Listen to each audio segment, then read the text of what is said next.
Hi, Misha.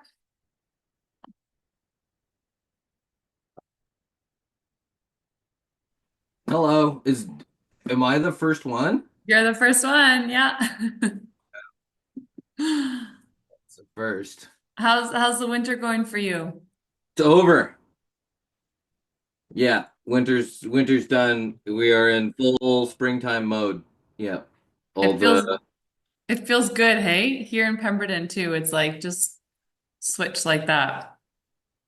yeah, yeah, it's a lot. I was kind of enjoying the slow and the slow is gone. Yeah. Hi, Yeah. Sarah. Hi, Sue.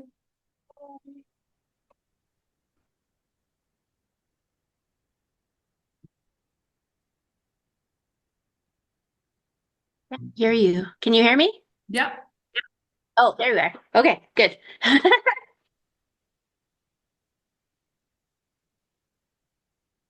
Claire, I never sent, did I send you the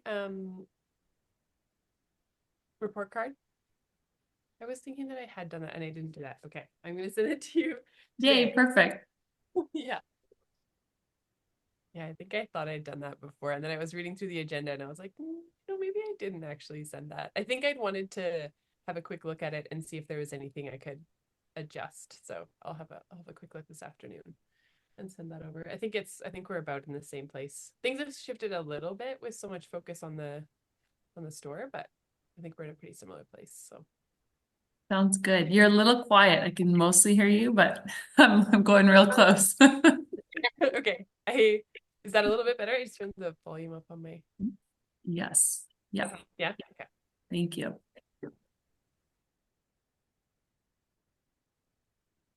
Sue, how are you?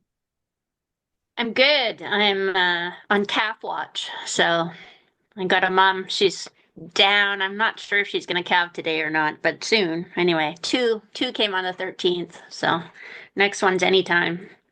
And then one at the end of the month, I think.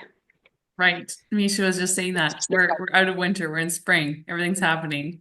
That's right. It's all happening at once. So Mandy yeah, said they were also in the midst of calving, so she wasn't sure whether she was going to be able to join. yeah. Yeah, it's crazy. Crazy times.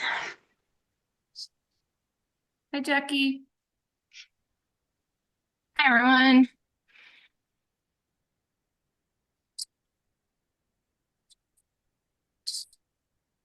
I was looking, Claire, was there any documents to review? Like I saw the presentation from last time in the minutes, but was there anything to review for this meeting? There was an updated kind of Ag Lands Trust report, and I realized it was like the minutes were first, which were kind of long, and then all the other things were afterwards. But we can go through that as well. There was yeah, so there's like an sort of an update on the Ag Land Trust piece and where that is at, and then there's also just like a welcome package and kind of going over some of the AAC terms of reference piece that I'm happy to speak to some of those aspects as well. Okay.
Hello, Claire. Vivian here. Nice to see you all. I see Misha, Sarah, Sue. I'm glad to see you guys. Okay, so we're 4 so far. We need one more. No, I think we're full. Yeah, we're good. Oh, I'm not Yeah. hearing you very well, Claire. I better. It's probably my audio turned down.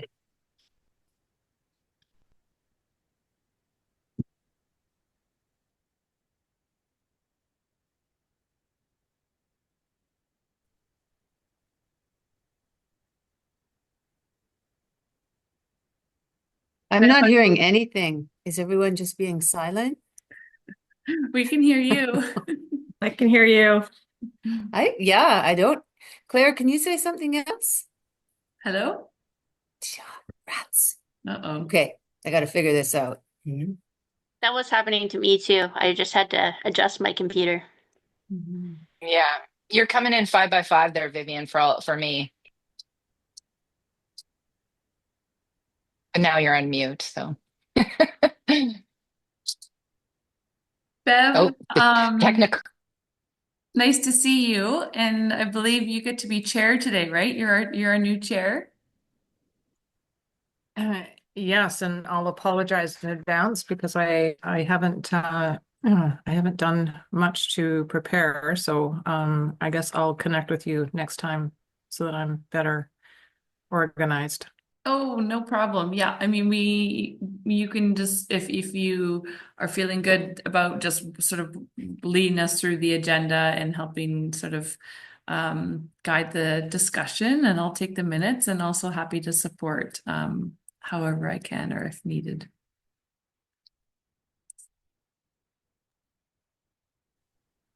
Oh, perfect. And is Vivian, can you hear us yet?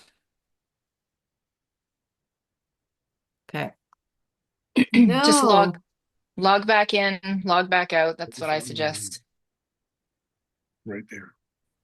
Hit Oh. that. We can hear Ian. Audio settings, Yep, hit that. volume. Right there.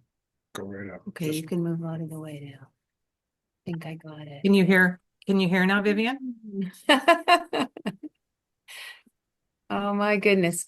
Yes, I just found a third volume control on my new computer. So am I just booming now? No, you're good. Okay, I can hear you guys. Thank you. I'll be quiet. Okay, great. So Claire, did you want to pull up the agenda? I can do that. Yep. Let me Okay. do.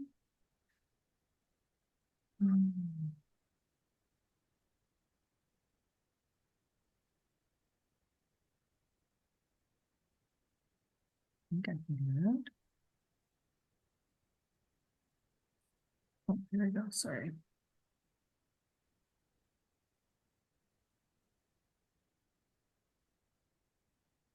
Can everyone see that okay? Yep.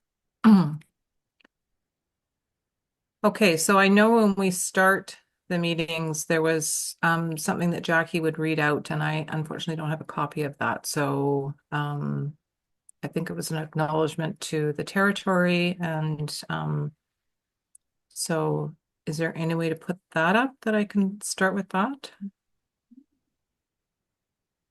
And I did send that, but I also sent that only about 15 minutes before the meeting, so I apologize. I'll get that to you sooner next time. Can you see that one now? Yep. I can, thank you. Okay, so we start with this and then we go into the meeting, correct? Right. Okay.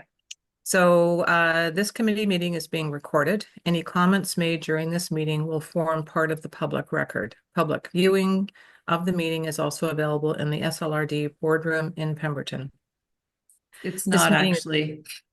Okay. Is being held in the SLRD world from Pemberton and Lillooet. This meeting is being held virtually with some or all meeting participants attending via electronic or other communication facilities. Community members will be involved in and participate in the meeting. Committee members will raise their hands to advise the chair they wish to speak. The chair will record the order in which the hands are raised and will allow the committee members to speak in the order in which they were recorded. If committee members are unable to raise their hands due to being in audio mode, they will verbally advise the chair of their intention to speak.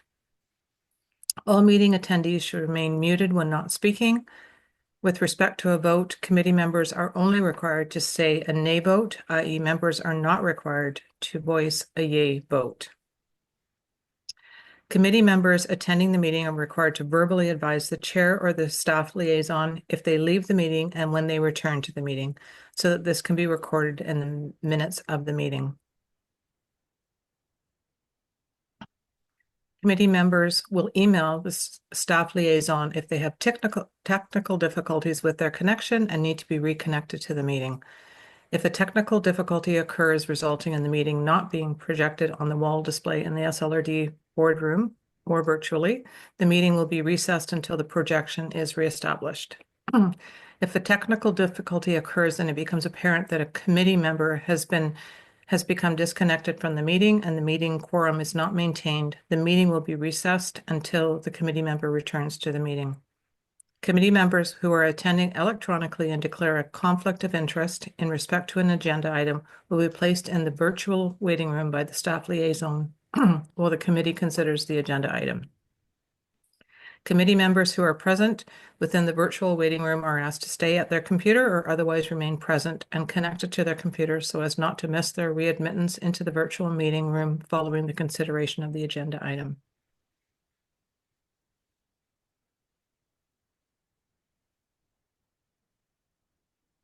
Perfect. So if you're at this meeting, you're here for the advisory council meeting, and we will open it up and welcome everybody to the meeting and do introductions. And how about if I just go across the screen and call your name and you can say hello and yeah. So Claire is next. Hi, everyone. Claire, nice to see you. I am a senior planner at the Squamish-Lillooet Regional District and also have the pleasure of being the staff liaison and support for the Area B AAC committee. Sue. Hi, everybody. I'm Sue Sanger. I'm a professional biologist and agrologist living here in Lillooet, and I have Rose Hill Farm. Jackie. Good afternoon, everybody. Jackie Rasmussen, professional agrologist in the Lillooet area with a number of hats, including the Lillooet Regional Invasive Species Society and alternate for Vivian. And Director Birch Jones. Thank you. I am the Area B Director for the Squamish-Lillooet Regional District, and agriculture would be right up at the top of the priority list, right after fire prevention in Area B. It's good to be here. Thank you. Thanks. Misha. Hi, my name's Misha. I am the owner-operator of Golden Caribou Honey in Lillooet, a honey and queen breeding operation. And I guess the other hat that I wear is relatively recent as I sit on the board of directors at the BC Honey Producer Association. Thank you. Sarah. And also the board of directors for the Lillooet Agriculture and Food Society, Misha, which is great. And I am Sarah Pesnick. I'm the executive director of the Lillooet Agriculture and Food Society. And so that's, yeah, still very connected to Lillooet through that work that I'm doing. Thank you. And Sam? Hello, Sam Quinlan. I operate Artemisia Farmstead. I do farmers markets here in Lillooet as well as Whistler. Thank you. Will? Good afternoon, everybody. William Shaw, Regional Agrologist with the Ministry of Agriculture and Food. Thank you. Allison? Yeah, hi, Allison Fox, land use agrologist with Ministry of Agriculture and Food. Thank you. And Kim? Kim Needham, Director of Planning and Development Services at the SLRD. Thank you. And did I miss anybody? I don't think so. My name is Beth Grosler. I am the new chair. I won't even begin to do as good of a job as Jackie, but I will try my very best. And I live in Lillooet. We have a farm. I also do the farmers markets and specifically grow garlic for our farm. And I'm happy to be here today. And I see that I should have done the meeting policy now, but I will recognize collectively that we are joining from the unceded territories of all the First Nations within our regional boundaries. Okay, so next is review and approval of the agenda and the minutes. So we will start with the agenda. Everybody can review it and see if there's anything that you want to add or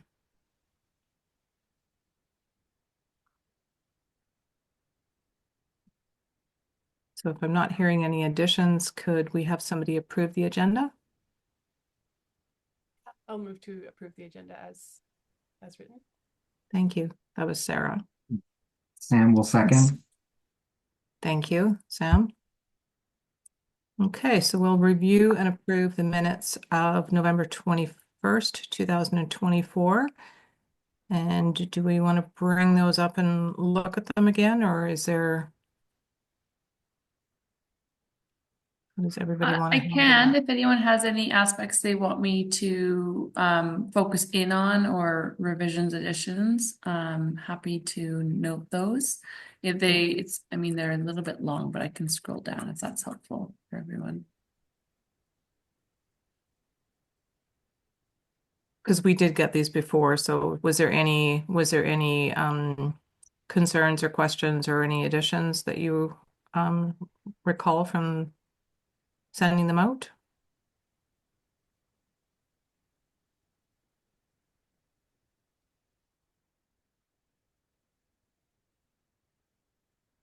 Okay, so do we want to approve the minutes as written? Yeah, I'll Jackie. make a motion to approve the minutes as they stand. Thank you, Jackie. Yeah, and I'll second. I read through them as well, and they look Okay. fine. And Sarah, thank you. Okay, so we're on to Claire and everyone else to review the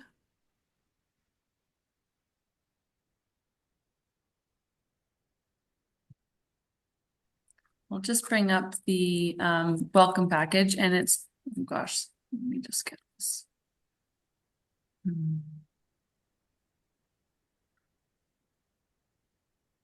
That's a good package, I think, Claire. It's the first time I've seen that, I believe. Those are good resources.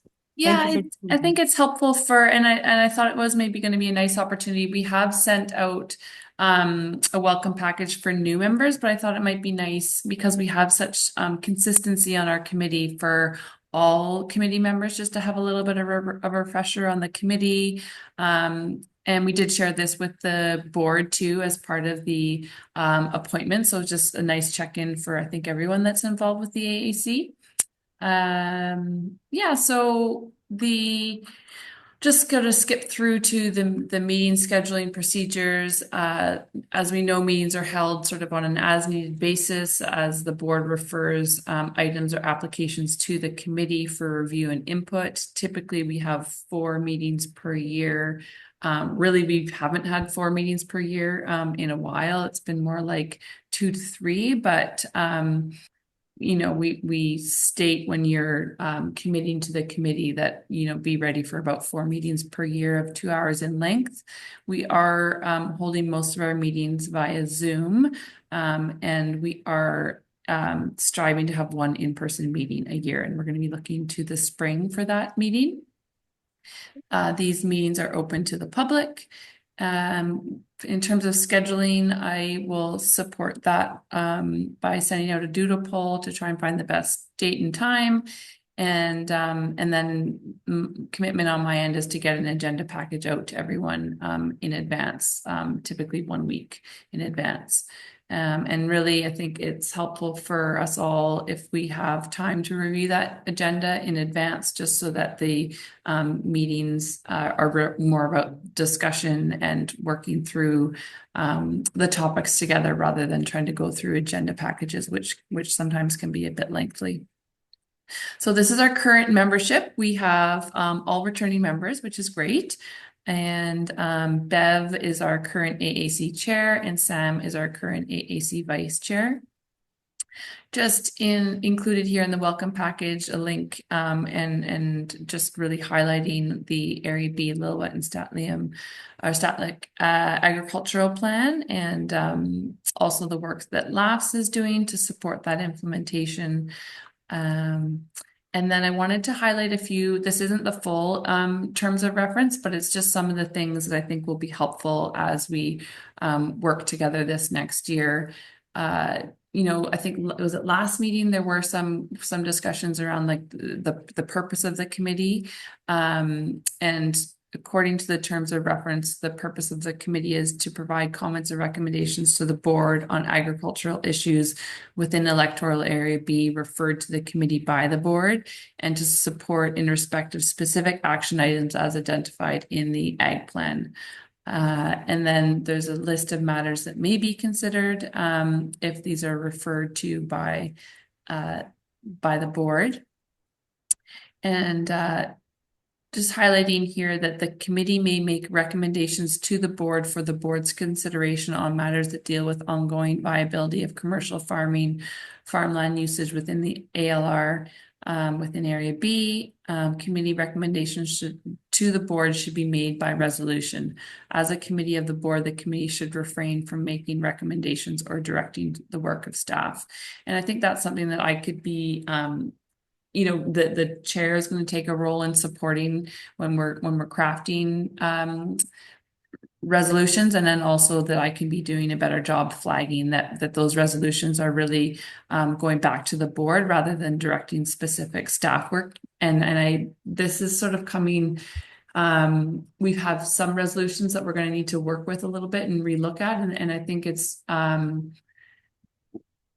managing staff time and that really the board is what's directing staff time, and that they have a whole suite of priorities, and that the role of the committee is really through the board rather than staff. So I think that's just what that piece is trying to highlight there.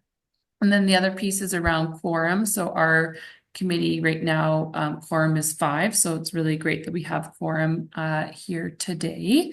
And highlighting around the voting procedures, recommendations of the committee must be adopted by a majority affirmative vote of those present at the meeting. And any member present at the meeting who abstains from voting is deemed to have voted in the affirmative. So that's good on the sort of little update on welcome package terms of reference. Happy to answer any questions, and if there's any commentary or discussion, that's great as well. Thanks, Claire. I see Sue's got her hand up. So Sue, do you want to ask a question? Yeah, Claire, back on page 1 of that, where you've got a few of the websites listed, I'm wondering if we could include a few more, because it is really useful to have them all in one place. And I would suggest things like the Wildlife Act, the Weed Control Act, and UNDRIP to be added as website links, because they're all relevant to what we talk about. Great recommendations. Thanks. I can update that for sure. Yeah, that's great. And do we need to put a motion forward that this go to everybody on the committee? Because I agree. I think it's a really good resource. And if everybody has the same information, it makes it much easier to work together as a team. If one for the question, Claire. So when I just was quickly Googling to make sure I had the right ones, and agricultural wildlife program came up for BC, which I'm not even sure I'm familiar with. So if that is a real thing, then maybe that should be added too. Hmm. I don't think I Sorry, trust Google anymore. that was agriculture. Can you say that one more time? It says Agriculture Wildlife Program. Hmm. And it says, what is the Agriculture Wildlife Program BC? So I think it's ours. But anyway, yeah. Yeah, the Ag Wildlife Program is a program that's administered by our business risk management branch, and it enables producers to get some compensation due to wildlife damage. Okay, that's what I thought it was. So yeah, that link should be included then as well, because it's a good reference, please. Thank you. Perfect.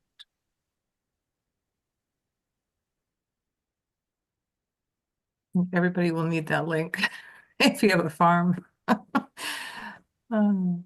Okay, that's great. So we'll just ensure that everybody gets a copy of this. So we'll attach it to the meeting minutes. Is that Yeah. correct, or will that be And sent out? maybe I'll just update it with some of those links and I can send it out to the committee as a follow-up, maybe separate from the minutes, just so that it's easier to reference as needed. And I will also update the electronic meeting statement because that is from some time ago. Okay, thank you. That's great. Great work. I'll scroll back up to the agenda here so we can.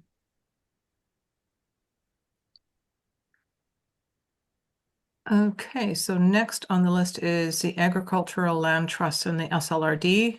And Kim is going to review the report, and then if there's any Q&A and discussion after that. So Kim.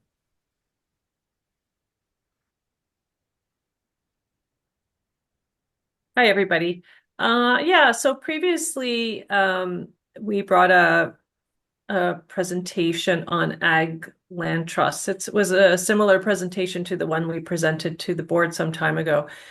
And the board has basically given us a resolution that that we look into a feasibility study to try and get some grant money in order to look into this further. So that was sort of their last marching orders for us. We brought this to the AAC as a bit of a like a courtesy for information. And after the presentation, the AAC asked for a bit more information. They wanted to know a little bit more about if this had been done in other communities. And so this is just a really short report, just outlining some of the feasibility studies that have been done and some other examples of where agricultural and farmland trusts have been put in place across BC and Canada as well. There are some examples of things that various agricultural land trusts have done. Anywhere from running community kitchen facilities to providing seed banks, to having permaculture demonstration gardens, to doing like equipment rentals and sharing. Yeah, providing farm education, and these things, can be all sorts of things. It's really what the community sees fit. So essentially, yeah, it's a very wide-ranging kind of subject, and these farmland trusts can do all sorts of things depending, yeah, on what people want to spend the money on. They can also acquire land for farming. And so, yeah, so this is being brought back to the AC just to sort of respond to some of the questions that were raised previously. But essentially, because we do take our marching orders from the board, we will not be bringing anything further back to the AAC until such time as we've found some funding to look at a feasibility study, which might take some time because we missed the last I guess input or date of application for, I think it was the Investment Agricultural Foundation fund. And so we need to look at others to see if they have any funding for looking at feasibility. They may or may not. So yeah, so that's basically what this report is about, and I'd be happy to discuss it. I unfortunately won't be able to get into a lot of the details about, each example that's given. But yeah, this is really just here for as a response to the AAC's questions.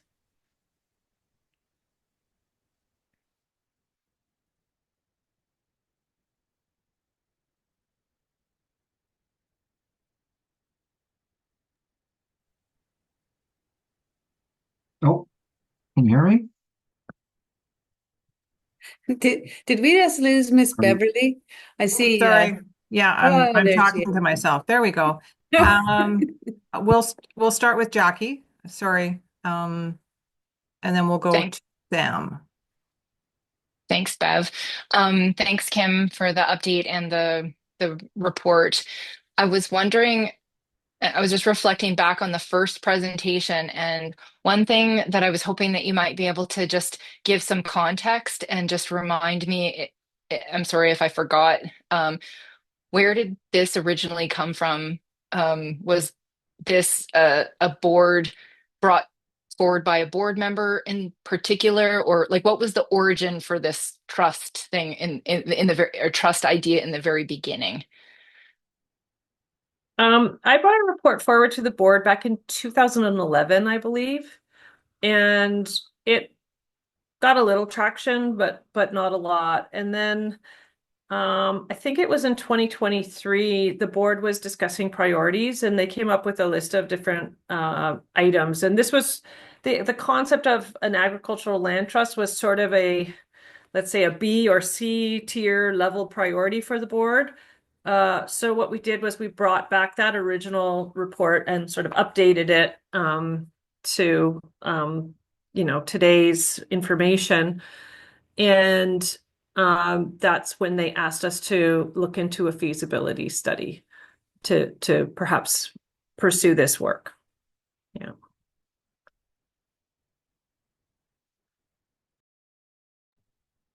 Thanks.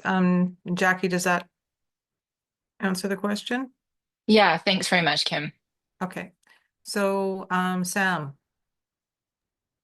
Yeah, no, thank you for this follow-up information report. I think it hits a lot of the questions that were addressed because a lot of these examples do reflect kind of some regional examples.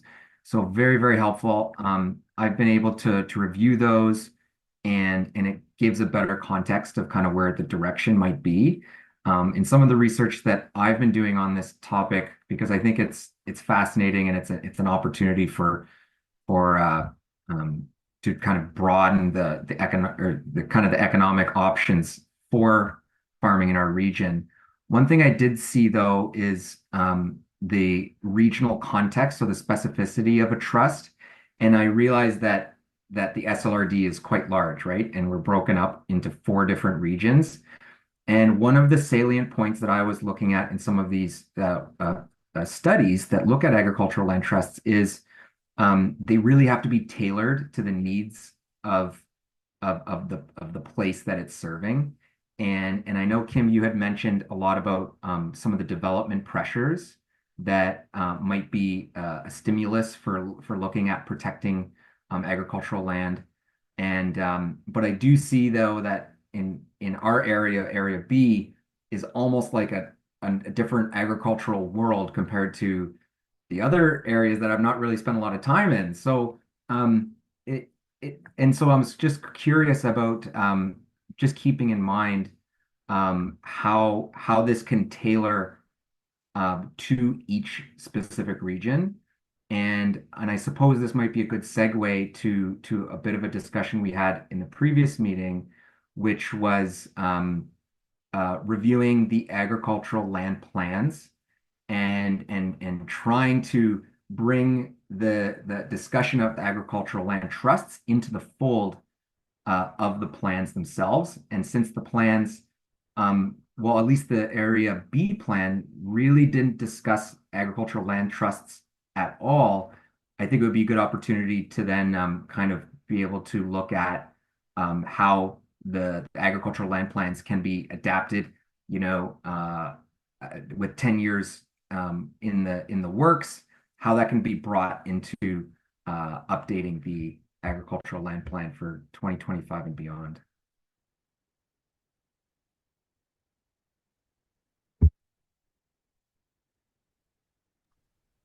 Thanks, Sam. Any comments or questions regarding that before I move on to Allison? Oh, Vivian? Yeah, just following up, I appreciate the question about the origin of this land trust for the SLRD, and it certainly wasn't driven by, for example, Area B. We have the situation, which I mentioned last time, of a lot of farmland that is not being farmed in Area B. What we're short of is farmers making good money. So that's more our challenge. I completely agree with Sam on it's time to review the agricultural plan that we're working with and under. And Lillooet Agriculture and Food has done a lot of work on that over the past few years. And there are updates. 10 years sounds like a good time to review it. And I think it would be wonderful if this committee had a good voice in that review. And does that require a resolution if this is something that we'd like to go to the board? If I'm not even sure if all the committee is in agreement with this, but I am, so I'll stop there. Kim? Oh, Kim, you're on mute. Sorry, our budget is well underway for 2025, so this would probably have to be something that we would slot into the work plan for 2026, 2027, something like that. But right now, most of our projects are accounted for 2025. Just add that in.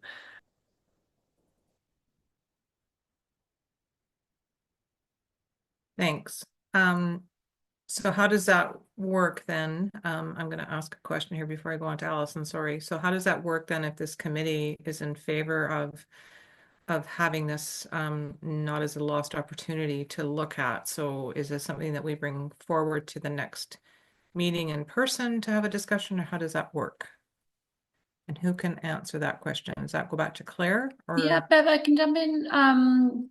And just to connect it in, like the AAC did make a resolution last meeting around reviewing the ag plan and sort of need opportunity, given that it has been 10 years.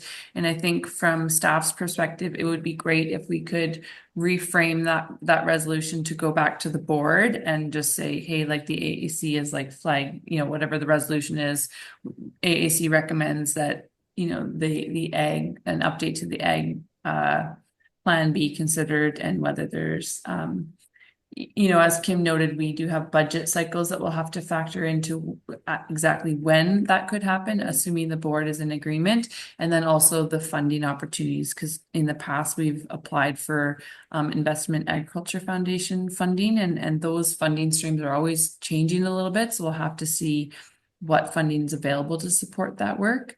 I think it could tie in really nicely with the updates to the agriculture land use inventory, which are completed, but we actually haven't yet seen the results yet, the final results. So those will be coming to the AAC as soon as possible, or when they are available. But I think that dovetails nicely with that ministry project that we were kind of supporting, but that's coming to completion, and then that could also tie in nicely to any ag plan updates. So I can just offer that up, but we do have a resolution on the agenda, and the ask from staff was to just look to reframe that resolution as a recommendation to the board rather than recommendation to staff. okay, great. So should we finish the rest of the conversation and let the others speak, and then we can decide if there's anything further to the resolution at the end? Okay, so Allison, sorry. Yeah, just timely discussion. Just I was contacted last week by Chris Bodnar at University of Fraser Valley. I don't know if you've been in touch with him at all, but he let me know that he is currently doing some research into farmland trusts, and that includes a feasibility study for a farmland trust in BC, and he's doing that in collaboration with the BC Agriculture Council. So if you haven't reached out to Chris already, that might be a good contact. What was his name, Allison? I'm just to note it in the minutes here. Chris Bodnar. Bodnar? Yeah. Okay. Okay, thank you. And Jackie, you have your hand up again. I just wanted to support, the review, and just wanted to make sure, Claire, does our resolution from the previous meeting include not only the recommendation to the board for an update, but also for looking for the funding associated with that, or is that just kind of a moot point? Like, obviously, if we're making that resolution, then it's it goes along with the internal system, including staff finding money for that, or do we have to say that specifically? Thank you. So through the chair, it can be a general resolution to the board, and then staff can work to figure out, what we have on our budget and how that can be augmented with external grants to apply for. Okay. Thanks. Through the chair, I just wanted to recognize that, we're in this cycle of 2025, 26, that if we needed to specifically say for the 26, 27 period, and I'd also like to put it out there that we connect with the consultant that did the plan originally, because I feel that she would be in the best position. She's recently done plans for emergency management for the SLOD, so she's up to speed with what's happening here. But I also don't understand or know internal policy about hiring and whether it has to be done by a different process for a request for proposal. But I just wanted to put my support out there for that particular company. Thanks. Thanks, Jackie. Sam. Oh, I was just willing to put forward a motion that adapts the previous one if we're able to do so. So I would move that that the SLRD board look into funding and logistics to update the agricultural area B plan, and ensure that the updated plan dovetails as best as possible with the discussions of the agricultural land trust proposed by the board, or something to that effect. So I see that, thanks, Sam. I see that Claire's put up the motion. So as it reads right now, it says that SLRD staff look into funding and logistics to update the Area B agricultural plan, noting that it has been 10 years since the plan was adopted. So that doesn't specifically address funding or some of the other discussions that we've had today. So in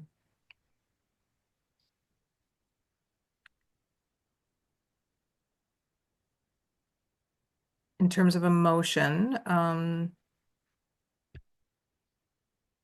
Claire, what how do we best manage that?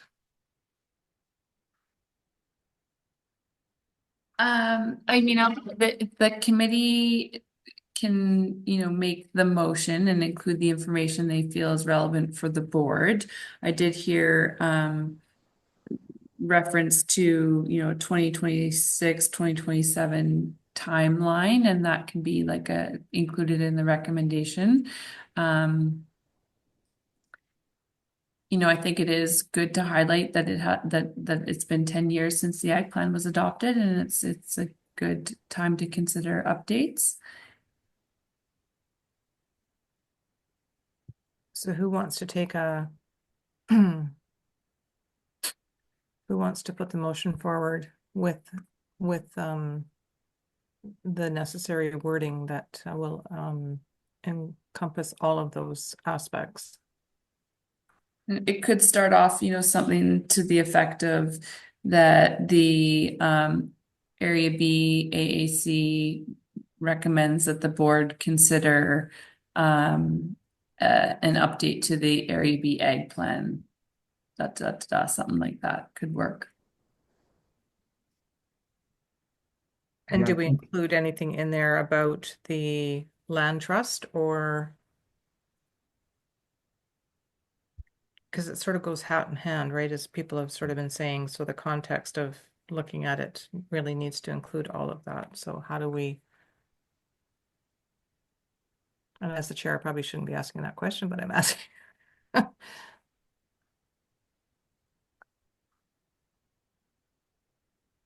I'll just add, I think that's something that might come out of the update.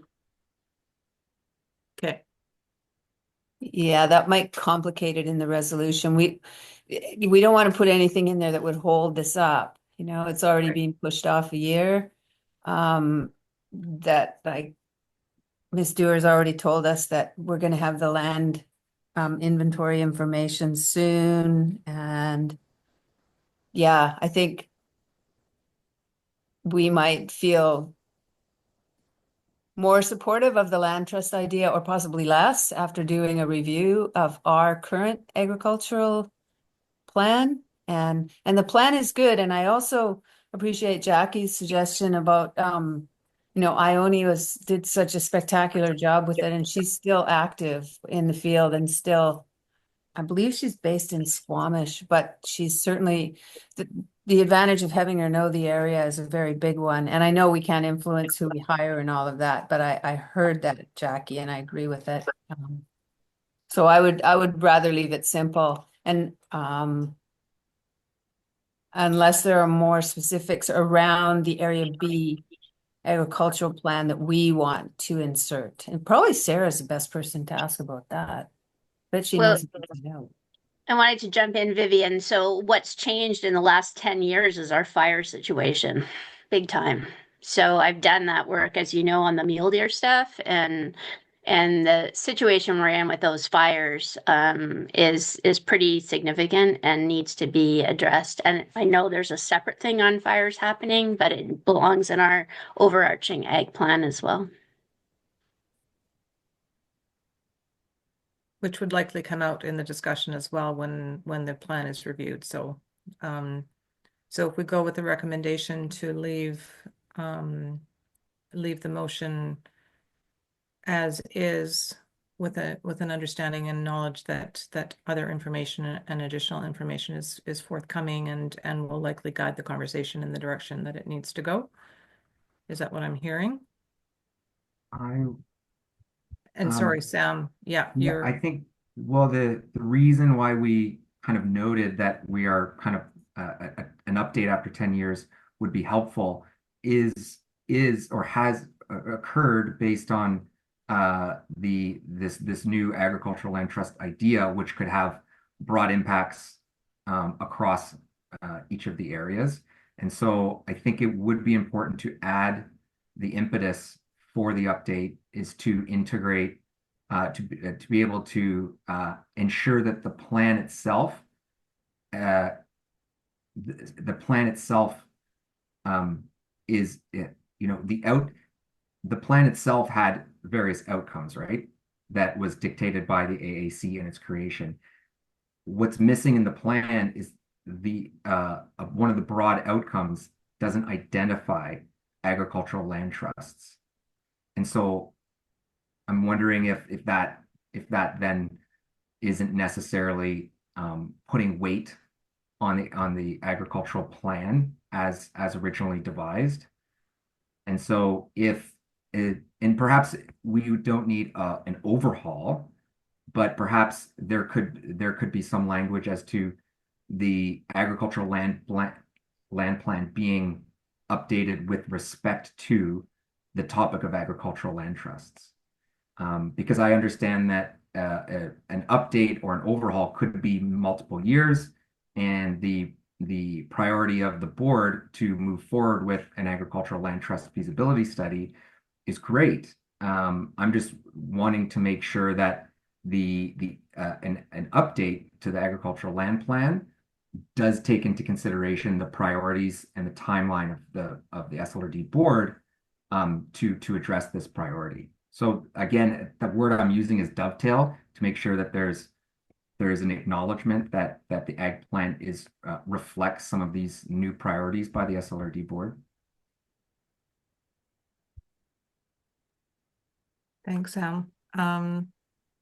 Claire, do you want to jump in with that? Do you think that that's something that we should have in the motion? Or I is think it- maybe hear some of the other comments and maybe we can see where the discussion goes there. Okay, so Sarah, you're up next. Yeah, I think that I understand wanting to put maybe some of that highlight that, I guess, given the context of this conversation. But I think that overall the ag plan has a lot of different things in it, and I think that highlighting one thing like that is not necessarily what the sort of way we want to take the ag plan. I think it's very broad and it needs to be, and we need to go through all of the things that are in the ag plan without necessarily weighting something so heavily just in the motion. And I think that if the motion is simple, like Director Birch Jones said, it maybe makes it easier to get moving on that with simple language, and then let it sort of let everyone who's involved figure out the moving pieces to get that going. Who needs to find funding? Who needs to, look at what contractors would be hired? That sort of thing. That kind of all comes out of having just the simple motion that it needs to get started. And I think that because this committee is working together and is coming together to talk about land trusts, it's not going to be missed. That ball's not going to be dropped just because it's not in the motion. I think that it will be included in the ag plan, maybe more naturally if it's just brought up and the AAC is paying attention to that as the process moves along.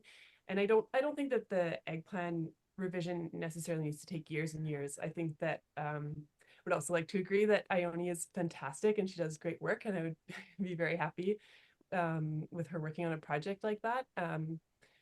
Or another contractor. I'm sure you could find good contractors that do that kind of work, but Ione certainly knows the area and has a lot of knowledge. And yeah, I think that it happening over a year would make sense. There's going to be some time for community engagement, but it doesn't need to be drawn out forever. I think that process could go relatively quickly, and there's a massive document and a whole bunch of research that's been done already, so I don't think it's going to be too long. But anyways, that's my 2 cents for the ag plan stuff. Thanks, Sarah. Jackie. I just want to echo what Sarah has said already. Keep it simple. I just want to throw one more thing into the mix, that I hear that there's a board priority for feasibility for a land trust, but I would like to put out the idea that in my opinion, and I would like to hear whether this is shared amongst other members of the AAC, that actually the update of the plan would be a higher priority than a land trust feasibility. So I think that getting that update happening and maybe including an action for land trust and looking into land trust. But at this point, from looking at the ground, looking at what's been done with the AAC, what is moving forward, I don't believe that in Area B, the land trust is as high of a priority to put staff time and all the rest of it. I would recommend that the board choose our recommendation, or that the update to the actual plan be done before that occurs. So I'll just throw that one out there into the mix and see where it lands. Thank you. Thanks, Jackie. Misha. Yeah, this is just full echo chamber stuff here. I agree with the previous two comments said, but essentially, I just don't see how a land trust fundamentally differs from the general goals of the ag plan that we previously had. I think that it actually kind of fits in there in a general sense. It's not like it's a left field curveball kind of out of nowhere. It's by no means is it a non sequitur, and I think that yeah, ultimately it makes far more sense to complete the feasibility first and then do integrating into the larger ag plan down the road. Um, yeah, that's everything. Thanks, Misha. So I think what I've heard and everybody else has heard then is to keep the motion very broad and likely, and I'm quite sure that land trusts and the fire and the damage and all of that will be, I'm sure, done as an update to the ag plan. So would that be the motion then, that we leave the motion that was already put forward as is, noting that new information as it comes in will likely affect and change the ag plan. And Sam? I think we get very few opportunities to communicate the intentions of the AC to the board. We meet 3 to 4 times per year. I do think that this motion is quite important, so I think it's great that we're all putting our input in, and I don't think I think we need to be in agreement or clear as to what the democratic decision of a motion would be. I do agree with Jackie that I think I'm putting my hat on with the AAC in Area B, and I see in terms of trying to encapsulate as many people, farmers in this region, and I seem to feel like updating the plan is a higher priority for this region than it would be for doing a feasibility study. That said, the SLRD, if they can get funding, doing a feasibility study is wonderful, and we shouldn't be. I don't think the AAC has in its mandate trying to get in the way of that, because if they're going to get funding and do the feasibility study, it actually informs our outlook as well. So I think that shouldn't be at all. We're trying to railroad that, but I do think that the communication that we should put forward is that we are very due for an update, and that update, with the knowledge that the SLRD is pursuing agricultural land trust initiatives, we see that the priority of updating the agricultural land plan takes into account agricultural land trusts specifically as a strong policy directive in order that the priorities are in line with one another. So I would say that we emphasize that the ag plan be updated as a high priority. The AAC sees it as a high priority. At the same time, I don't think we should make a comment as to whether the SLRD should do a feasibility study, because it should. It's just a feasibility study. But I think it's important that the AAC communicates that it's high time for an update, and that update the reason for that update should integrate an agricultural land plan policy priority by the SLRD, and I think that's a reasonable expectation. I yield the floor. Thanks, Sam. Okay. So what's the I think oh, sorry, Sarah, you had your hand up. Oh, go ahead. No, go ahead. I was just gonna say, I guess we can vote then, if that's if that makes sense. Yes. on the motion?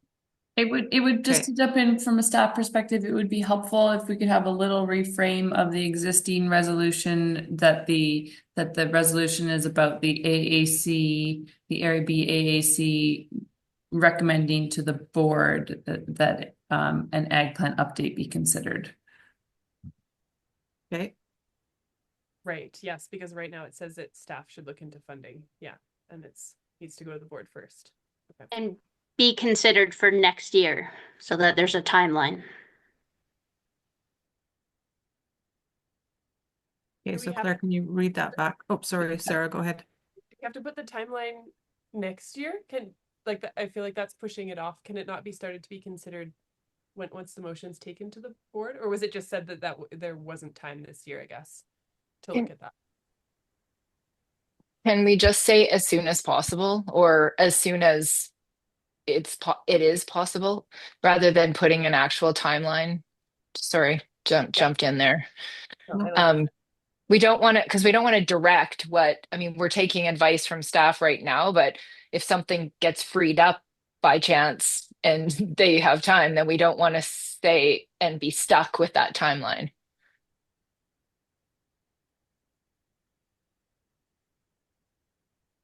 Okay, so Claire, can you read? So that the Area B AAC recommends that the board consider an update to the ag plan, noting that it has been 10 years since the plan was adopted. And we could put as soon as possible somewhere in there too.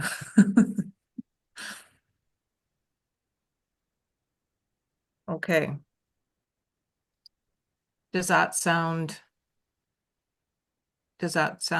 good to, I guess we can have a vote. So who's in favor of the motion that Claire just read? I didn't write it down. So do you want to say that again, Claire, just so everybody can sort of understand exactly what we're voting on? That the Area B AAC recommends to that the SOD board consider an update to the Area B ag plan, noting that it has been 10 years since the plan was adopted and that an update be considered as soon as possible. Okay. So all in favor?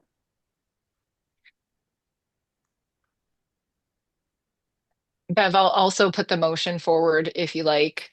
Oh, sorry. And then, Yes, thank you. yeah, I'll put the motion forward and then I saw Misha's hand up. Maybe he wants to second. Yeah, right. Perfect. He says that. Okay. And then you just have to say if there's nobody, yeah, as long as there's nobody there's no nays. No nays. Yes. No nays. Okay, so it looks like we have passed a motion. Perfect. Okay.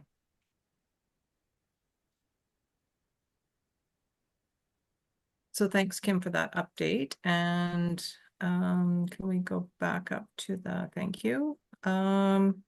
So we are on to roundtable updates on food and agriculture. So how do we normally do that? Do we just go through everybody's name and see if they want to present, or just put your hand up if there's anything you want to update on?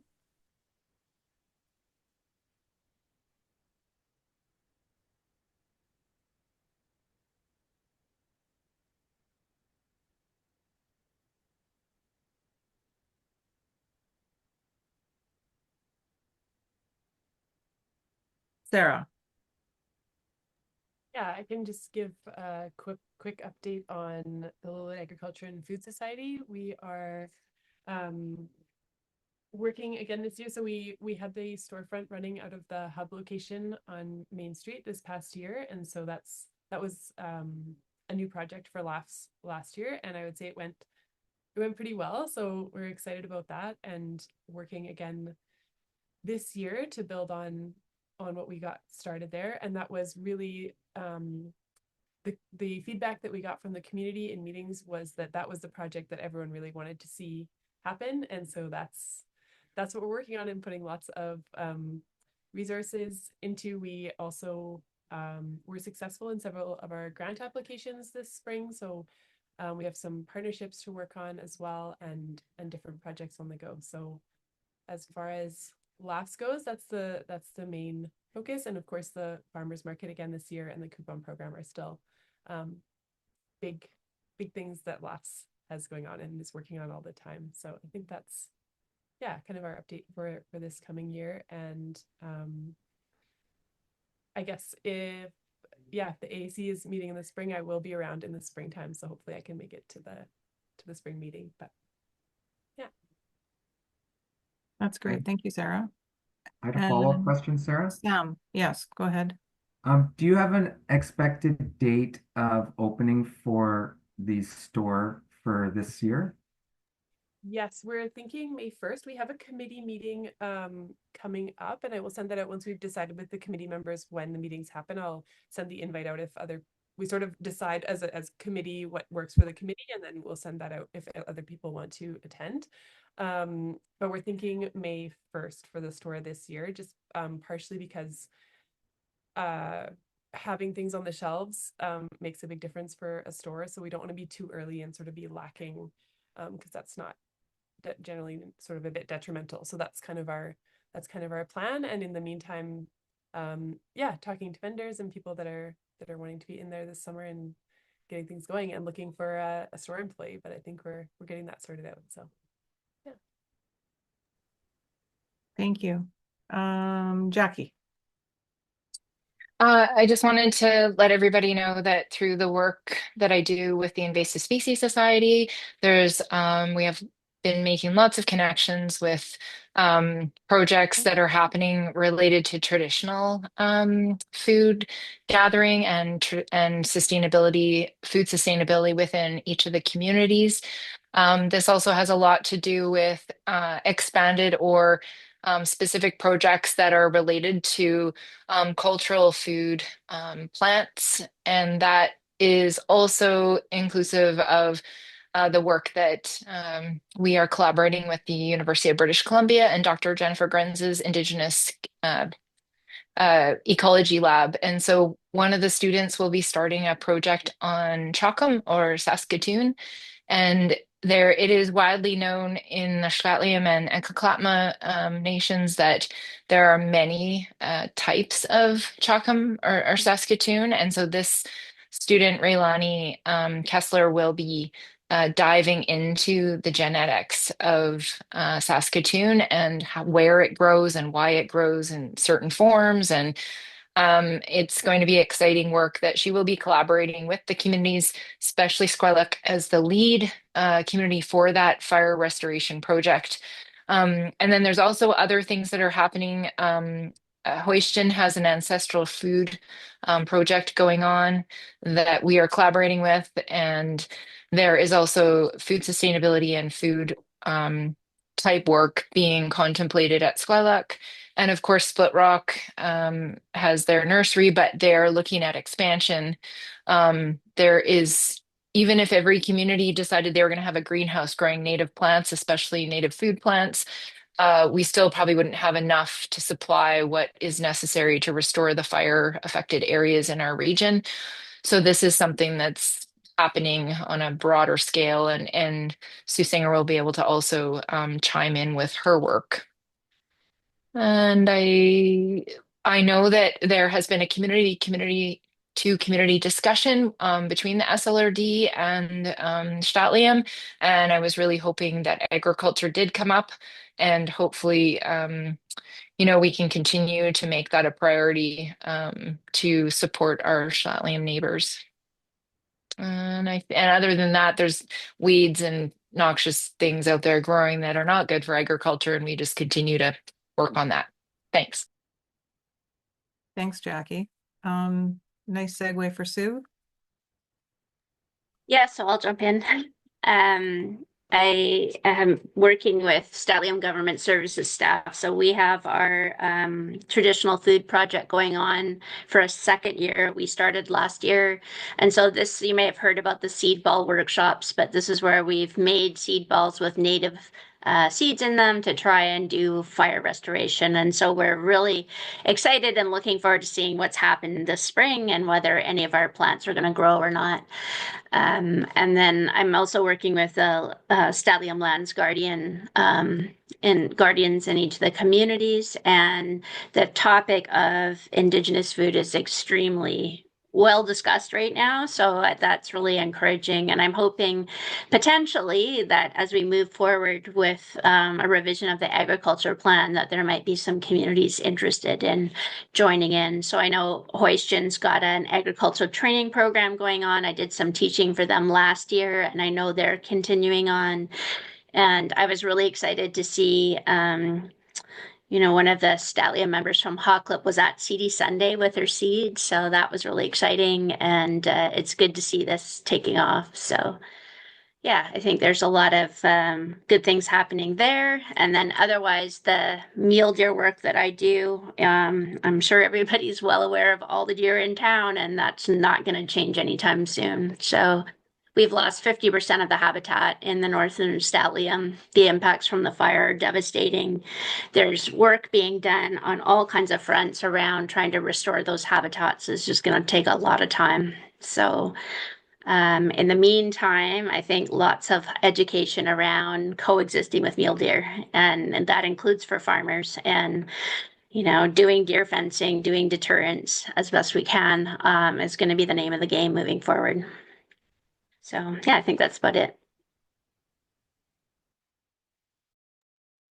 Thanks, Sue. That does bring up a good thing. Maybe Sarah, we can bring that forward about the mule deer and the habitat, because yeah, I think there's more deer sometimes in town than there are people. So it's very evident and apparent that that's an issue here for sure. So I gave a talk to the Naturalist Society a few weekends back, and so it's certainly possible to do that again in other venues as we move forward. And I think it's worth doing, and as well as to try and bring forward what some of those options are to ease the tensions between people and deer. But it's it's going to be a challenge for sure, and we can't just call them because that will not be the right thing to do long term for the populations. So exactly. Thank you. Jackie. I just wanted to jump in, yeah, and just I just wanted to tell Sue and the group, which Sue may already know, but there's a class at Georgia Murray, and I believe Lisa Wadleger and I believe Kelly Agar is doing the same thing. And so Lisa's class has actually sent out a survey about deer in the community, and now they're collecting wildlife cam data for in town on the hop farm. So I just wanted to let you know that their project is they're working with Robin Nadeau to help, understand how to deal with the data, but it's pretty cool that these kids are on the ground level working in community to do this kind of work. So I just wanted to let people know. Thanks. Thank you. Sam. Yeah, follow-up question from Sue regarding the wildlife farming interaction. Is there any, maybe from a provincial level, is there any funding available for installing a fencing, particularly for farmers who might be being exposed to additional deer pressure than would be before some of these large fires, causing the kind of increased conflict? the guys jump in. Yeah, right now there's not usually like stackyard fencing. You can get some depending on what BMPs are open through the Environmental Farm Plan and Beneficial Management Practices Program. I'm just online looking right now. I don't think there's anything open that would include fencing. And then through the business risk management branch, like so for people who have production insurance and are accessing the ag wildlife program, they have built fences. It is very rare, and typically when the consistency of claims starts to outweigh the cost of a fence. So yeah, outside of producers who can look and access some of it through the correct BMPs when they're open, Yeah, fencing's pretty rare. Every once in a while, these are shots in the dark. The Ministry of Forest may come up with a little bit of fencing, but a lot of that typically goes more for range and less for private land and stockyards. Thanks, Will. Sam, that answered the question? Okay, thank you. Yes, having a rather large fence around our garden is they've found a spot to go under instead of over. So, okay, are there any other updates from anyone else on the call? Director Birch Jones, do you have anything? Oh, sorry, I see a few hands up here. Sam, your hand is up. Okay, Allison, thank you. Yeah, just quickly for awareness, the ministry is currently undertaking a review and update of our minister's bylaw standard on temporary farm worker housing. And so we've just completed an initial round of industry consultation on that one. And once I consolidate all of the feedback we've received there, it will be coming out to local governments as well. So I'll work through Claire, and yeah, that may be coming your way depending on interest.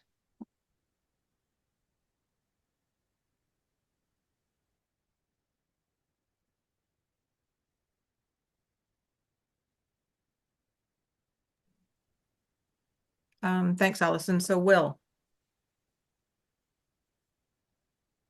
Yeah, thank you. Just one quick update. Ministry's Knowledge and Technology Transfer Program. I know it's something LAFS has accessed quite a bit over the last few years, expecting to open on Wednesday.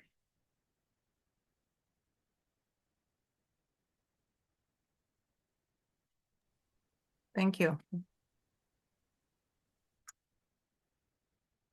Okay. Director Birch Jones, do you have anything to add, or are you?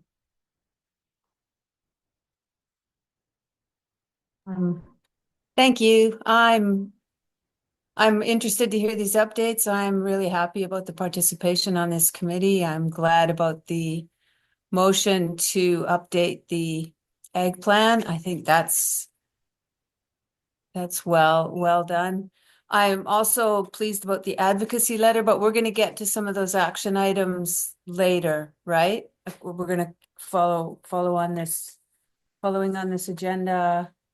Correct. We're moving Okay. on to Then, nope, I'll just thank everyone for being here and hold Okay. my comments for now. Yeah, thank you. I did think on the question about fencing, there is some money for fencing to keep grizzly bears out, and that might work for deer too. Thanks. I'll look into that. Sue, you had a Yeah, I have a question actually, but no, the grizzly bear fencing is very different from what you need for deer, unfortunately. So it wouldn't work. But my question is actually for the ministry. Is there any update on avian flu in British Columbia?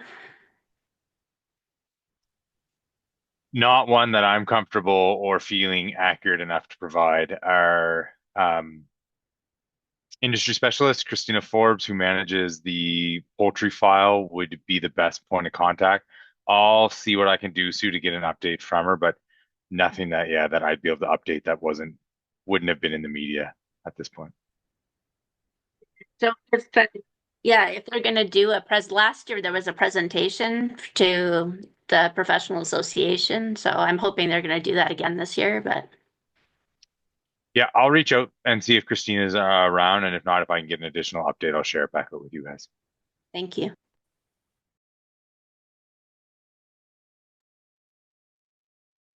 Yeah, just to follow up with Sue's question, it's really great that you raised the issue of avian flu, and I was in contact with the representative for the Alberta Egg Layers Association. He represents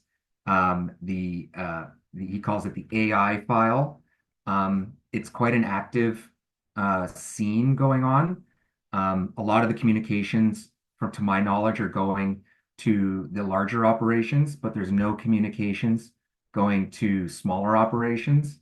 I myself have 26 chickens. Sue probably has more, but we are in migratory season, so the purported transmission can come through that route.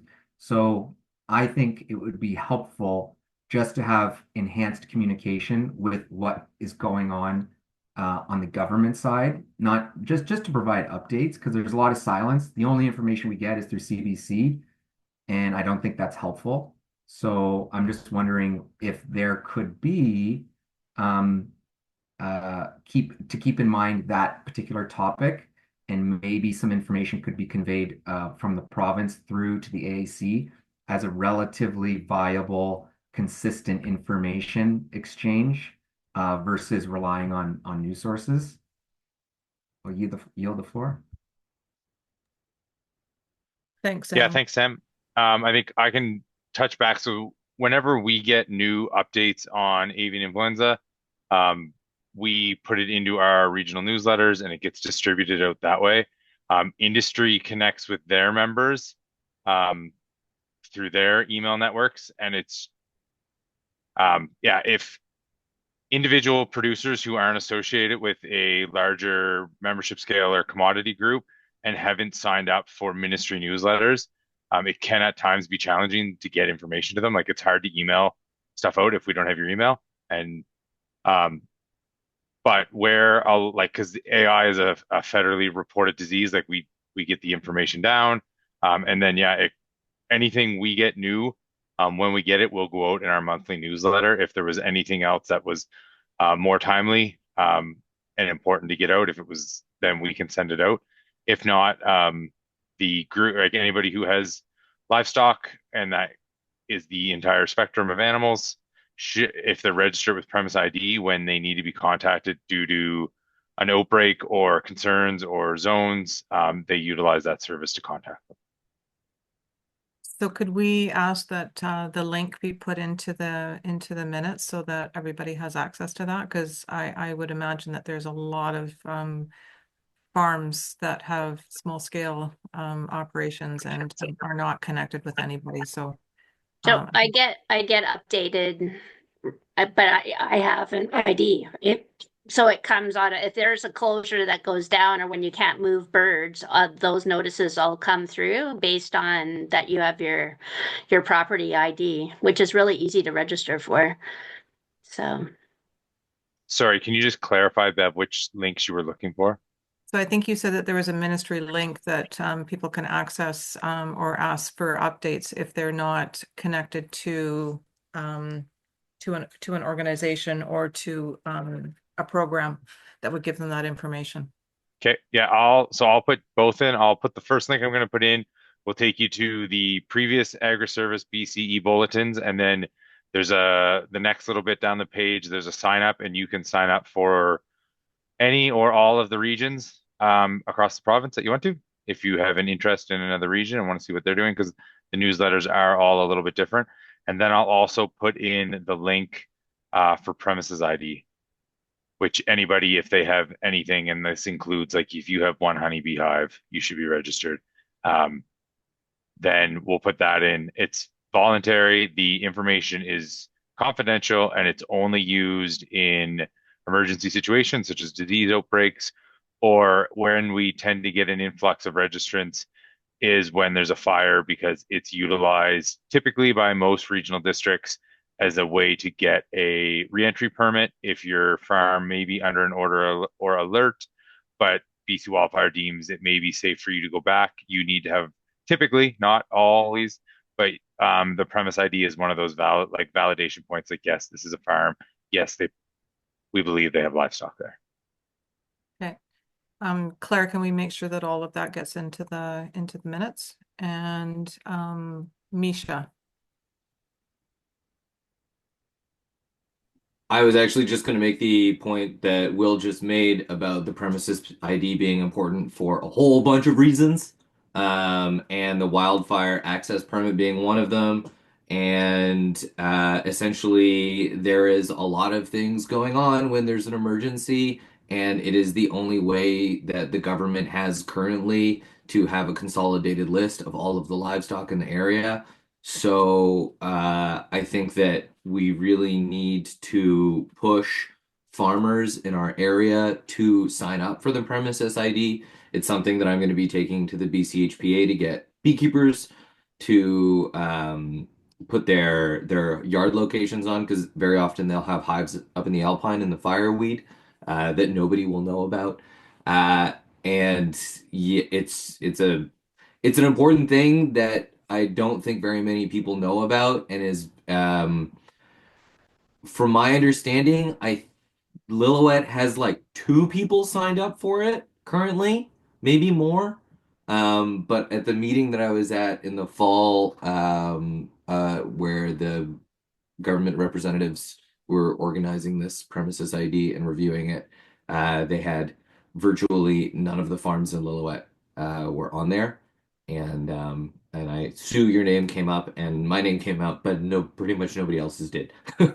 Anybody who's got cow tags, you have to have your premises ID because your cow tags are registered to your property. So everybody who's running cows should have it.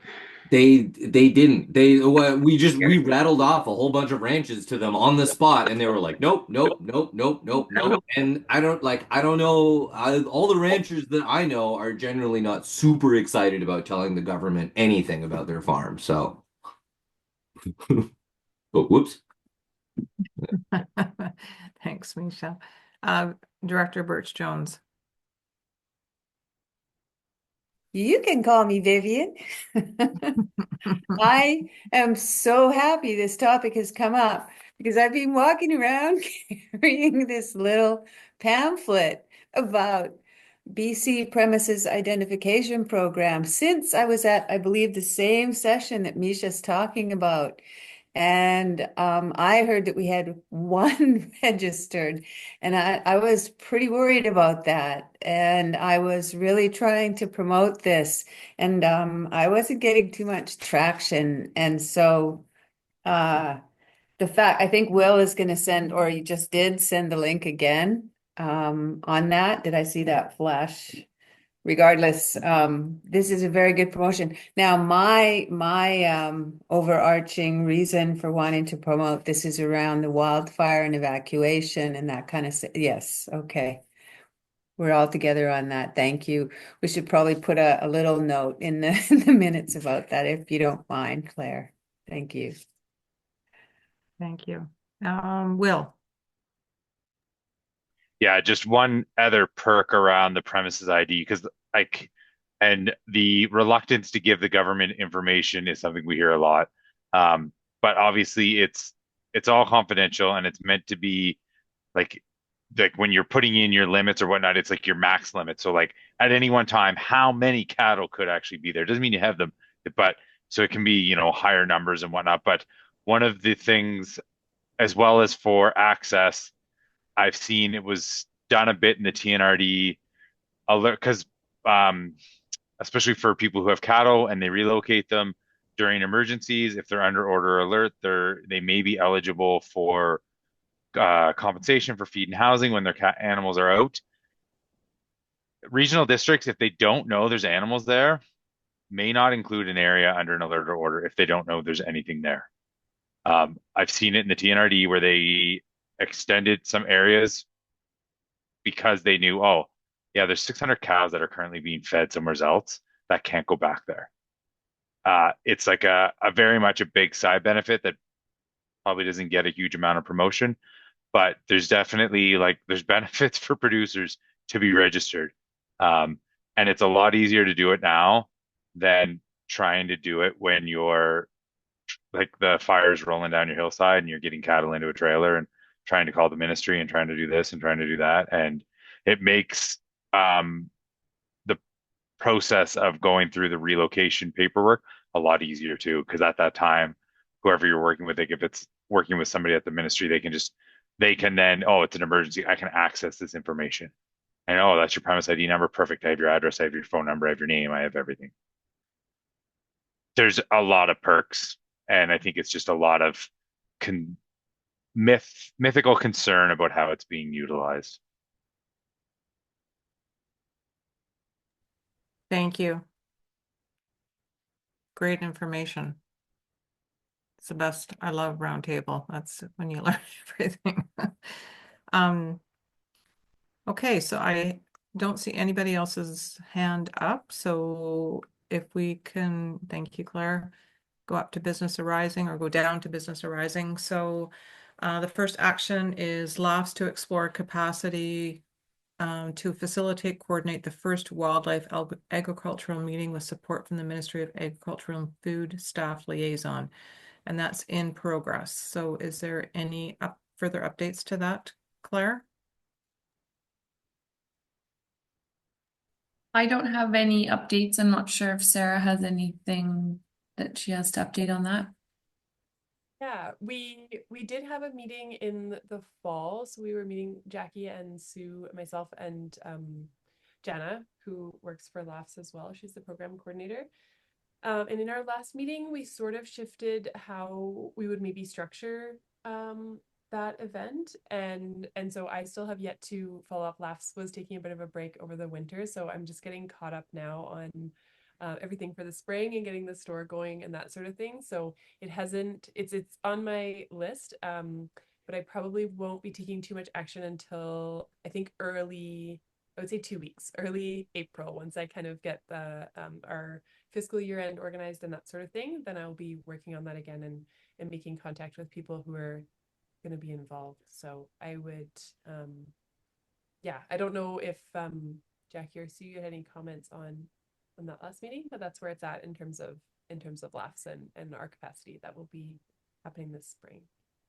We did do a couple small workshops last year. So I went to the farmers market a couple of times and we did bear safety and some stuff on mule deer and things like that. So there's been a few small things, but yeah, as Sarah said, this one is still moving forward. Okay. Thank you. Second action is SLRD staff to prepare or seek out information regarding ALR parcel sizes in Area B and communicate back to the AAC. This may be in conjunction with the ALUI update work, and that's in progress. Claire, do you have anything to add to that? Okay. Any questions on that? I'm sorry, I didn't ask if anybody had any other questions on the first one. The third one is LAFs with support from the SLRD staff to update the Ag Plan report card as a tool to share progress with SLRD board, the District of Lillooet, and AAC as appropriate. And that's in progress. And I was just talking with Claire about that as well. So I will be sending that over to Claire and having a quick review of it this spring. Okay. I'm curious to know from the District of Lillooet perspective, because I know we've lost Rolf on council, who was a big advocate for agriculture. So I see that as a huge gap in Lillooet. Just saying. I know it's a SLRD meeting, but they need to be working in conjunction. So Oh, I yeah. see you're saying that as a gap potentially to make note of in the report card. Okay. Yeah, I can make note of that for sure in the report card. I can't remember exactly how basically it's laid out with all of the things that, and I can send it to the group too if the group is interested. Basically, it's a way of evaluating, or it was a way of evaluating the projects that LAFS is working on in relation to the agriculture plan, because that's what LAFS was essentially formed out of, was the agriculture plan. So we are working through the agriculture plan to try and address the things that were noted as key priorities. And that is essentially the job of LAFS as an organization. And some of the things that were in the ag plan, it was decided by the board, were not necessarily like, that were sort of more for local government to take on or other organizations to take on. So that was the point of the report card. But yeah, it's not in any way a private document. I would be happy to send it out and have everyone have a look at sort of, and the scoring, I guess, is sort of an internal evaluation of how we're doing on those key metrics that are being measured through the ag plan. So yeah, but I can make note of that and sort of see if I can find it in our within those key points of the ag plan and make note. I just see the district of Lillooet not being as participatory in agricultural issues and yeah, so I just think that it's a huge gap considering all the work that this committee has done, so, and the SLRD has done. Sam.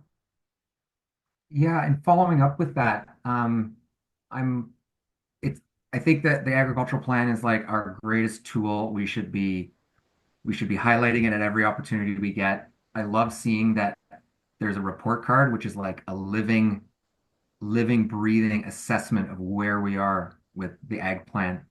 Uh, so I'm wondering, Sarah or whomever, can the AAC get an update, like just at maybe at the next meeting, just to like let's bring some of that content back into the fore so we can see it and see like where the check marks are, what is the report card? I don't know what that is. Um, I would love to see that, to see where we're weak and where we're not, because that's our truly it's our guiding document. And what does it mean that we're in progress? Is there a timeline for presenting this? A, is there a timeline? And B, is there a requirement to present to refresh the report card on a biannual basis, or what does that look like? I'll yield the floor. I'm Thanks, not sure if Sam. that's a question to me or not about the report card. I guess I can answer that if you're Go interested. ahead. Yeah, there hasn't been any kind of necessarily like you're saying annual or biannual structure to that and going through it, but I think there certainly could be. We could put that on our sort of annual board meeting list of things that we need to go through and check off. And the way that it's structured is with sort of like stoplights, I guess. So red, yellow, or green, like we're doing really well in this area and our projects are taking on that key priority really well, or we're sort of lacking a little bit, or we're not addressing this at all. And that's something we maybe need to focus on. So that's the way it's set up. But yes, I will send that document out to the group. Yeah, well, thank you. I just wondering, just in the communication channels, wondering if we can establish structure for communicating that report card to the AAC as well for broad dissemination, or because if it's an internal matter, it can't be reviewed by the individuals on the AAC in terms of how it's affecting policy and how that can help us guide our communications with the SLRD even. So I just think that's a really important opportunity for A, for communication, B, for review, and just review and bringing that, like I said before, just bringing the document back into modern times and seeing where we are with it. Yeah, definitely. And I think in light of looking at redoing the ag plan, it's also a good time to go through that and think about that as well in terms of LAFs as an organization. So it's great. Sarah, if you're open to it, we could have that as an agenda item for our next meeting, presenting on the report card, because it's sometimes nice to have some discussion around it as well. Sure, yeah, I'd be happy to do that. And Claire, what would that look like in terms of like a report back? Because I think we already do that, so to speak. So I'm just wondering what that would sort of look like in terms of a report card. Vivian, go ahead.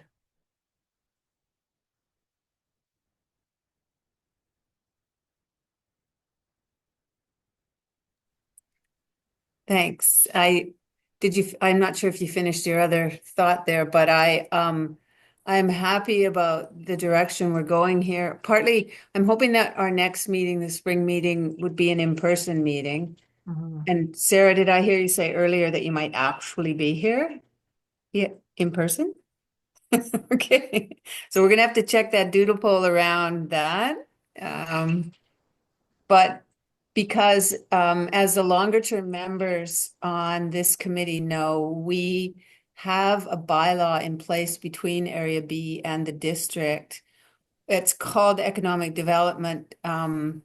We just wanted to make the name as broad as possible so it could be a very flexible bylaw for any program where we wanted to cost share. However, my main goal for it, and one of the reasons why we worked hard on it, and Claire was part of this, was the agriculture on Jackie, huge, the agricultural component, and take that annual funding that Area B's been providing to LAFs happily, and share it with the taxpayers in Area B and the District of Lillooet. And so LAFs in the next year has to do some lobbying and awareness raising with the District of Lillooet about the value of our agriculture. To me, this seems like an easy sell, but I'm always wrong on these things. And Bev's made such a good point about losing Rolf on the council, who was a very good advocate for agriculture. And the rest might not be hostile, but they're not exactly supportive either. And they're very interested in keeping the taxes low. So it's not going to be an easy sell. And to have an updated agricultural plan happening at the same time would be very good timing. That we can still work on these things though. And if we have a presentation at our next meeting, that can help build some of the momentum and maybe help us strategize a little bit in how best to proceed with working with the district council. So I like how this is going. Thank you. Would it be advantageous to, if we're having an in-person meeting, I'm assuming it'll be in Lillooet, that we invite the members of the District of Lillooet to come to the meeting? I think Joe might be a good one to come as well, because I think he's new and he's I think quite easy to talk to, and I think it's probably an area that he's probably not even delved into with everything he's been doing, but it may be advantageous to do that. Do we need a motion to do that, or do we? I think from staff's perspective, it might be best to keep our AAC and reporting on the report card as one meeting, and then if LAFS wants to join the District of Lillooet, say a council meeting as a delegation, that could be another option. But I guess it would be nice to have an AAC meeting, especially dedicated just to going through the report card in light of the upcoming potential ag plan update, and just opportunity for more discussions that are specific to agriculture rather than potentially that broader economic development piece that Vivian is speaking to. Okay, perfect. Jackie. Just a follow up with that, and then one new thing through the chair, Claire, just to be clear that if we do want to invite somebody to the AAC meeting, we can. I mean, there is a public allowance for public to attend, correct? So that one of us, like the chair, could invite Joe McCullough to come and listen to our next meeting, and he doesn't even have to do a delegation or say anything. He could just be there to witness what we do. Is that correct? Yes, that's correct. That all committee meetings are open to the public, so any public member can join. And yeah, sometimes if there's an application, the applicant would also be welcome to attend the meeting as well. Sweet. Okay, so that's something that as an AAC member, then we don't need to add this to the minutes. It could just be something that we do on our own. So that's what I would suggest for the district piece for sure, because they were part of that.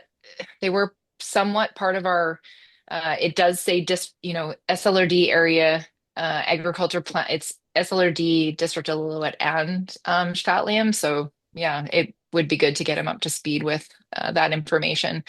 Um, and the other thing that I wanted to raise, because this is something new to me, even though it's not new, but I'm hearing advocacy.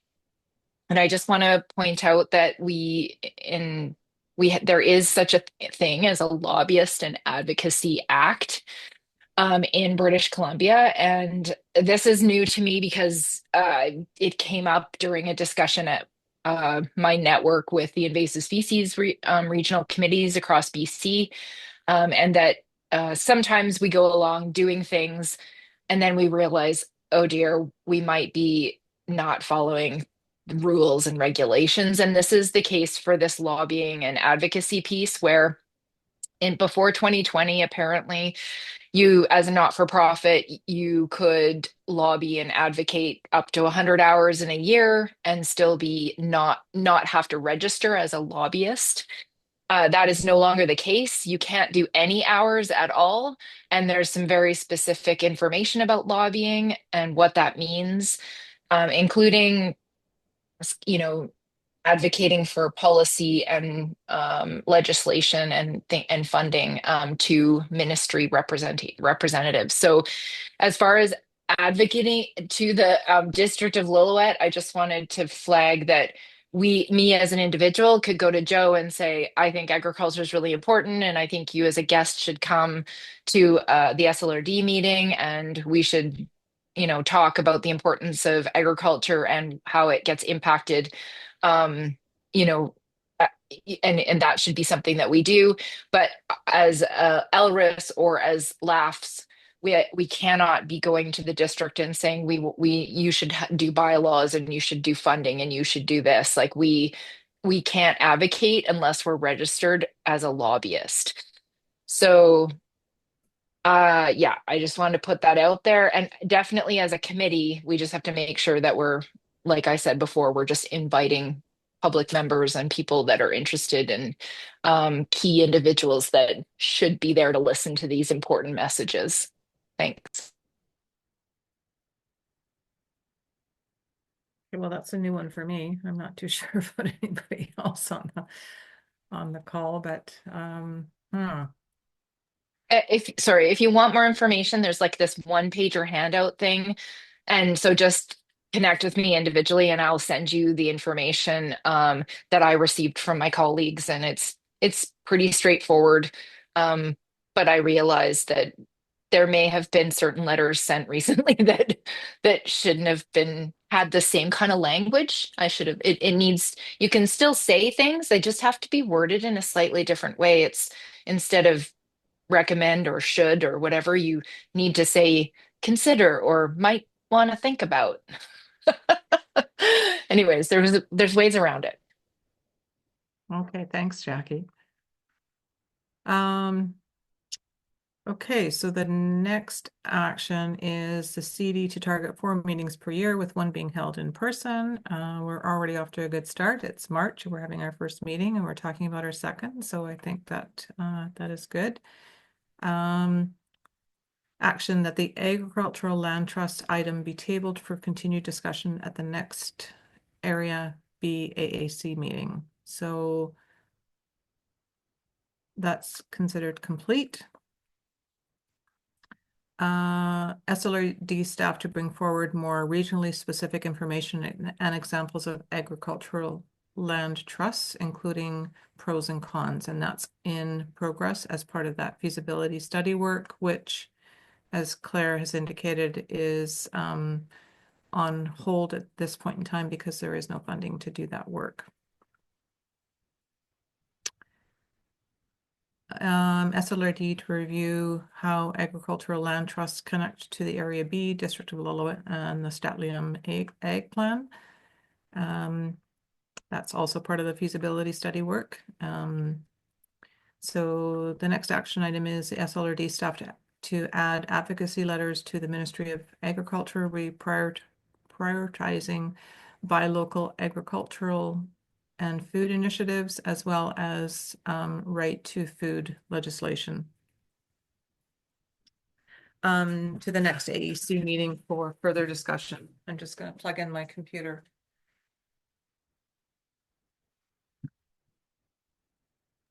I can jump in here for a minute, Bev, if you don't mind. So the this was brought to the November AEC meeting, and then there was a light discussion, but it was kind of parked because you weren't in attendance, and this felt like it was one of your the letter that was sent to the SOD board.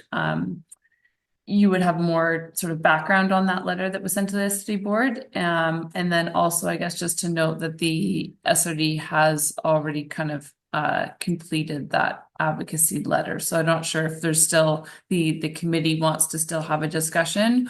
But I think just noting that the AAC did pass a motion to say like, hey, go ahead with this. We're supportive. And that, you know, we'd circle back if there was further discussion on the specifics, I guess. Thanks, Claire.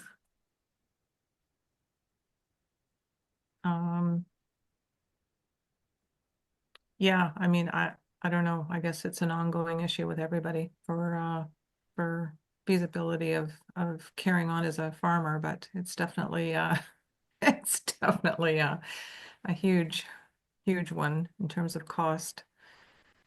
Okay, so the next one, actions requiring board direction. It was moved and seconded that the SLRD staff look into funding and logistics to update the Area B agricultural plan, noting that it has been 10 years since the plan was adopted. So we have adjusted that as of today, and a motion was put forward. So are there any questions or comments on any of the action items that we haven't touched on already? Maybe just to say, Bev, if I can jump in, that we haven't received a reply to the letter that we sent off to Lana Popham, but the timeline is still fair enough. Well, if something comes in, we'll be paying attention. Well, just as an update, I didn't get anything back from Save on Foods when I sent that letter either, so I'm still holding my breath. Well, thank goodness we have the hub store, hey? Yeah. I wish it was open now. I have little garlics about this big up in the garden, so that's great. Okay, so next steps. It sounds like we are going to have a meeting in person next, and Sarah will be in town, so we will plan that around Sarah's visit to Lillooet so that she can attend in person. So Claire, you'll send out a doodle poll for that.